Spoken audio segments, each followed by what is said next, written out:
Welcome back to the Luminous Body Podcast, Healing from Within. This is episode number 4, and it's called The Triad of Health. My name is Dr. Hilary Conroy, and I am a chiropractor and kinesiologist, and I'm joined by my husband and co-host, Dr. Jackson Waring. I'm also a chiropractor and kinesiologist, and today we are introducing the Triad of Health. We've been talking a lot over the last few episodes about holistic healthcare and how important it is. And I think this is going to be a really great episode where we can really deliver on that, why it is essential, why it is non-negotiable. We want to introduce a framework that incorporates the multifaceted human experience as a way forward, a pathway forward in healthcare. That's right. Yeah, and there's never been a more important time to introduce a holistic framework, however that looks for you, because the research shows that the leading cause of death, so mortality worldwide, it's actually lifestyle illnesses. Yeah, wow. Yeah, that means it's not something that you can catch. It's not an infectious disease. Yeah. It's not anything like that. They're diseases and illnesses that come about due to whatever's happening in your internal system and your environment and the interaction between the two. Yeah, totally. That's crazy, firstly, because I think a lot of us, we think, oh, something bad is out there that's going to come and get me, and I've just got to sort of avoid it all my life and I'll be right. That's right. But yeah. actually, what we consume and how we feel and think is contributing to our health so much more than whatever is out there melting in the ice caps or totally ready to come and get us. It's so much less than the one thing that could get you, and it's actually your health, and the biggest risk to your life is what you do day to day. That's it, which is also empowering. Yes. If you want to look at it like that. But, well, I mean, the top 5 leading causes of death worldwide are heart disease, cancer, COPD, which is an obstructive lung disorder, which we find in a lot of very highly densely populated countries that have very bad pollution, like China and India and things like that. And then Alzheimer's, dementia, and diabetes. That's right. Far out. I know. It's definitely not what you would think. No.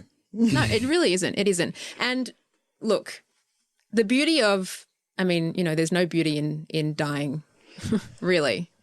But when you have a lifestyle illness, it means that in order to become unwell, lots of different things throughout your life and how you interact with your world contribute. That's right. So it's like things that you eat and drink and things that you think and other things you consume even through entertainment. It's the toxins in the food and the water. It's the inflammation that's in the meat. It's like not eating enough of a certain type of food or antioxidants. Or too much of a certain type of food. That's right. Only having access to certain types of foods and things like that, like your socioeconomic status can change that. And then it's also stress. That's what I was going to say. Yeah. So the stresses that we deal with, the relational, familial, work stress, money stress, all that kind of stuff. And then also how we process that, how resilient our systems are, what are we doing to create that resilience and all of that. So there's quite a lot to work with. Heaps, yeah. which is good if you're looking at it through a healing perspective. Great. Yeah. If there's a lot of ways that it breaks down, there's also a lot of things that you actually can do to help manage this illness and disease. Isn't it? If lifestyle factors can cause these diseases, then we can hack our lifestyles to prevent and treat these illnesses. Oh, that's the key, right? Yeah, that's absolutely the key. And I think it really speaks to what we were talking about in our last episode when we were defining health. We were talking about, health isn't just the absence of disease. It's actually a physical, emotional, spiritual, social, and cultural container, like system all interacting together that can break down in different ways and then in its breakdown manifest as disease or illness. That's right. Yeah. Yep. So these are the pretty stark stats, but I guess they're actually also have a lot of medicine in them. They absolutely do. I think they're telling. And even on from that, through our research, we were looking at not just morbidity rates, so leading causes of death, we were also looking at leading causes of mortality. Sorry, morbidity. Mortality is death. Yeah. Morbidity is suffering. So things that really lower health outcomes and really affect people day to day sometimes affect their activities of daily living, where they can't actually perform normal tasks, or they can't go to work, or can't look after their children, or whatever. And interestingly, it was the same story. Yeah. So the leading causes of morbidity or suffering in the world are lifestyle. Yeah. Diseases, illnesses and conditions. That's right. That's right. In people under 45, the leading cause of suffering, disease and illness is actually mental health. I mean, that's closely followed by musculoskeletal problems and back pain. Wow. Back pain. Yeah, back Is pain. It's the second most leading cause of suffering in the world. That's right. Okay. Yeah. Yeah. Looking forward to that podcast. Me too. Yeah. And look, I think what really struck both of us when it came to the leading cause of suffering in children, so kids between the age of about 4 to 14, was also mental health disease. Oof. And that trumped respiratory illness like asthma. No way. Well, that's pretty profound. Because I think for most of us, we look at children who have asthma and we're like, oh, okay. Yeah, that's a manageable yet common childhood condition. Yeah. But we don't think, oh, what's more common in children is mental health issues. Causes more suffering amongst the population. And I think it's a really important thing to take note of, because mental illness follows us throughout our life as the leading cause of suffering. And so if we can really start to work with children and improving their mental health and giving them coping mechanisms for the world, what can that do for us later on in life? Well, yeah, because you and I know that mental health stuff, it compounds over your life. Yeah. Without effective tools, strategies and techniques to help you move forward, you can drown. You can drown, and it can lead to other illness and disease. Mental health that isn't well managed, it causes great stress on the body. That's right. And which kind of brings me to the leading cause of suffering once you're over the age of 45 is cardiovascular disease, heart disease. Oh, wow. So basically you have a mental health issue, or you have an emotional turbulence, and you have all these limitations until your heart breaks at 45 and it takes over. Oh, totally. The heart just is like, this has been a lot. Yeah. I'm tired. Can't take anymore. Yeah. But also continuing on through our life, second to cardiovascular disease is it's still low back pain and musculoskeletal problems. Yeah, wow. Yeah, it's pretty consistent. However, what we do start to see more of later on in life are the really serious illnesses. So we start seeing more cancer. We start seeing liver disease and the breakdown of other systems that just basically is a culmination of a lifetime of mismanaged lifestyle. Yep. Yeah. Like dementia, I guess, and Alzheimer's and that. Yeah, yes. I'm really looking forward to going into those in more detail. Later on in our podcast series, yeah. I'm excited about it. Yeah, me too. Yeah. I guess where we're going with this is by introducing this framework, then we can sort of start to hone in on specific diseases and illnesses and then talk about them from a more holistic perception. Absolutely. Well, we're not powerless in our life. We're not powerless when it comes to our health. We have got agency. And if the only message you ever get from this podcast is how much agency you have in your health, in your healthcare journey and in your life, then so be it. But what we really want you to understand and grasp is that if you can address your lifestyle, you can change your life. And you can heal from things that have been really hard to heal from. Yep. It really does just involve looking at the whole body and the human experience. Yeah, and this is why I keep going on about how holistic healthcare is essential and non-negotiable. It's essential to look at what makes us human and what makes us healthy, and to look at the breakdown of that then causes illness and disease. Essential. If we do that, then we've got way more options. We've got way more power, and we've got different places to look. Absolutely. Yeah. No, that's right. And as clinicians, the most helpful way for us to address the body and the individual is through the lens of the triad of health. Yeah, this is the framework that we love using and that we actually kind of use to look through the world as, like to look at the world through, I'm trying to say. So we're even like looking at the breakdown of environmental systems that, sometimes we chat about. It's like, well, what are the holistic systems that created that? And so I think when it comes to looking at human health, it's the same. So what are the physical, biochemical and emotional aspects that are broken down here to cause this? That's right. To manifest as that. What's going on in these three systems, these three interconnected systems to have created this in the body or in the mind or in whatever? Yes. And I think the key there is that your physical health, your biochemical health and your mental health are all linked. Yes. They are not separate. That's right. You cannot address one part of your health without also addressing the other parts. Yeah. And also like whatever the presentation is, however the breakdown has manifested in your own self, whether it is through a mental health issue or if it is through an injury or physical pain, it's knowing that it's not just what it looks like. That's underneath that symptom or that illness or condition is at least three core systems that have some kind of breakdown in their function. Totally. Yeah. So that's why we call it a triad, right? Because it's a triangle. Yeah. So it's like a triangle and the bottom platform would be physical, let's say, and this would be chemical and this would be mental, emotional. Totally. And so because it's all three, they sort of support each other. And what I will say on the flip side to what you were just talking about, which was when these systems break down, health breaks down. When these systems are well supported, yes,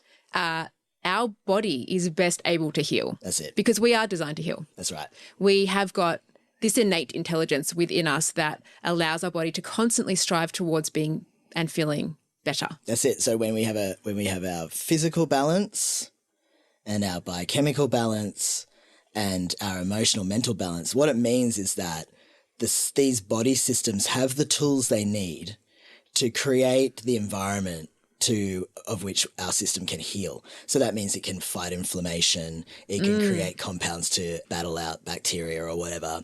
It can create scar tissue and line scar tissue up in a way that's really functional. Totally. And not limiting. It can create new perspectives and reframe experiences so that we can heal, move on and let go. It's actually really profound and it's endless what the system can come up with when it's got the tools it needs to do what it's designed to do. Exactly. Yeah. So let's break it down. Let's do it. Yeah. So like we were both saying, we've got the emotional side of health. Yes. Which I'm particularly interested in. Totally. I just think it's so powerful. But what does that mean? When we're talking about emotional health, we're talking about how the body deals with stress and how the body processes stress. Yeah. And stress can be anything from stressing about money, difficult relationships. It can be career pressure. It can be anything that you have to interact with in your world that creates an emotional response. That's it. This is what is making up our stress system, our emotional system of that arm of the triad of health. Yeah. And then we're not just emotional beings, we're also physical and chemical. And when we talk about biochemistry, we're talking about the millions upon millions of biochemical pathways that our system, it's so finely tuned and so well evolved to turn compounds into other compounds. So to turn glucose into energy, for example, or to turn cholesterol into a hormone. They're all pre-wired, pre-programmed. They're all happening in our system all the time, every day, every moment.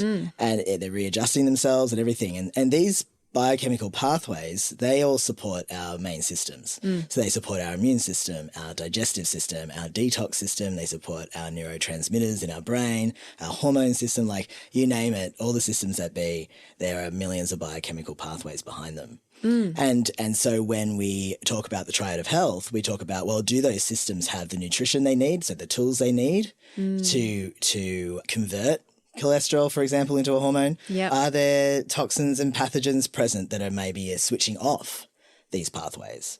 And so those pathways can't perform at the level they need to. And then we start to see changes down the line or a change down the line in the hormone system or a change down the line in the immune system or whatever.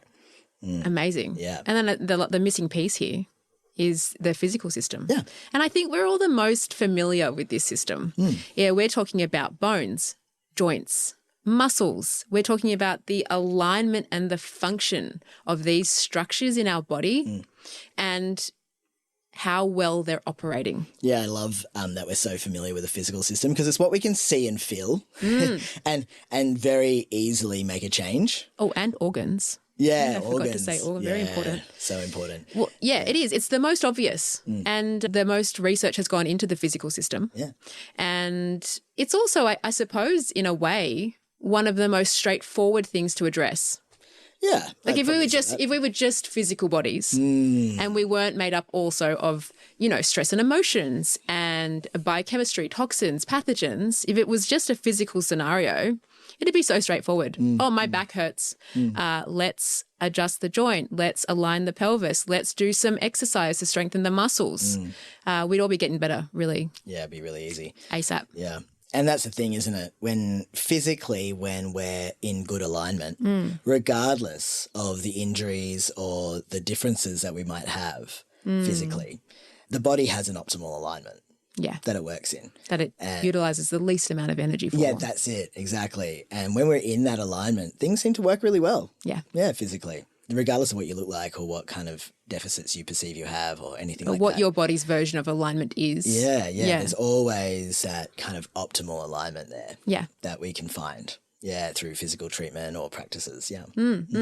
And the beauty of the triad of health is not its individual parts, not that we're addressing physical things or emotional things or chemical things. It's the interplay between all of them. That's right. And I think the thing, sorry to cut in, because I'll forget. No, go. The thing about neurospicy brain, the thing about the interconnectedness is it's actually the interconnectedness that creates the true holistic lens. Yes. So we can all be experts in the physical or the chemical or the emotional, but how about we become experts in how all three interact? Yeah. Yes. Huge. Well, I think society and healthcare has spent a really long time breaking down each individual component. So straight down the emotional path where we look at psychology and the breakdown of understanding behaviors and patterns and reactivity. And we've done the deep dive into biochemistry. Like we know so much about the cellular processes within the body. That's right. And even the smaller than cellular processes in the body. Yeah, exactly. We've done the same for the physical body. Yeah. But the focus needs to move into how are these factors affecting each other? That's it. Because if these factors are well supported and if that interconnectedness is thriving in a healthy way, not an adaptive way, the body can heal. And it can heal really well. Yes. And it can heal pretty fast. Yes. It Once can. they all sort of get locked in together. Totally. Yeah. And I think, that's really important to speak to as well is like if we have some kind of issue, some health challenge, it's like, okay, for example, if we have a physical injury, let's say, we can't have a physical injury without also a biochemical layer. So we can't have a physical problem, an injury without inflammation.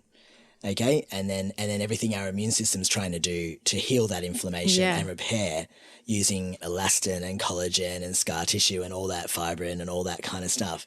And then, we also are having an emotional experience of that moment. And I dare say as we go along and we get a bit more fruitier and a bit more deeper that they're underlying frequencies and vibrations that probably create that injury in the first place, to bring about the learnings. So there's that emotional experience that's a layer of that. There's the biochemical reactivity that is a layer of that injury. And then there's the actual physical injury itself. And I think, that's I like that because it's a really simple example, right? And I think we all have experienced that interconnectedness as we've healed from an injury. Yeah, I'm going to give an example because I think if this is a new concept, this is quite out there. I remember years and years and years ago, someone I knew had a lot going on and they went to see this chiropractor who treated holistically, and this person came back from their appointment and they said, the reason that I'm holding this weight and this discomfort in my abdomen and my back is because I'm stressed. And my young brain, I was 14 at the time, was thinking, how on earth is that happening? But in a clinical sense, it's very common that we see, for example, someone years and years after they've had a car accident. They've had a car accident at a particularly stressful time in their life and have never been able to move through the back pain that has been associated with this accident. And so as we start working with them as a physical therapist, even if they've had physical therapy before, if we can also address the residual stress from that time in their life, their body's ability to heal through that physical injury improves. Yeah, what I'm hearing you say is that physical injury can actually lock in emotional experience. Totally. Yeah. Well, more. Or vice versa as well. Like, oh, yeah, definitely. Your emotional experience can absolutely prevent your body from being able to physically heal. That's right. There's actually so much exciting chemistry around that because, it comes back to nervous system, which we will, I promise you, will go into. Yeah, there's so much to come. But your body will hold the same structure and chemical profile of a time when you were the most stressed. That's right. And remember it because you survived. And so we can go to our physical therapist and get adjusted and get massaged like every day of the week and we might feel better after, but the problem keeps coming back because what's actually holding it there is the stored emotional experience. Yes, it's so cool. Yeah, and so until you relieve the body of that stored emotional experience, then that bone or joint or muscle or whatever can't physically heal. No, because it's programmed. It's programmed to exist in that tone, in that level of inflammation. Like that's how it thinks it's going to keep you safe. It like perceives that the injury's still there, so it's like still guarding it. Absolutely. It's just, it is. It seems like it's not of this earth, but it is. Yeah, it's wild. Yeah, so I think that's like how you can kind of piece it together. Absolutely. Yeah, so all three support each other. They're all interconnected. When one's out of balance, all three sort of go out. That's right. Yes. And I hope that today we've really introduced a nice new framework, a new way of thinking, a new context for where we are at in this particular point of time. Yeah, and why it's so important. Exactly. It's so important to have a holistic lens. It's so important to give yourself more options through these different definitions of health. It's so important to see yourself in the big picture and also our children as well. And moving forward, we're going to be breaking down the triad of health and we're going to go through all its separate parts. We're going to enlighten you on all that with some really good stories as well. So please subscribe to our podcast so you never miss an episode. That's right. And follow us on our socials. Yep. Subscribe to our newsletter and you won't miss a beat. Thank you so much for listening and we will see you next episode. So grateful for you. Yeah. Cheers. See you guys.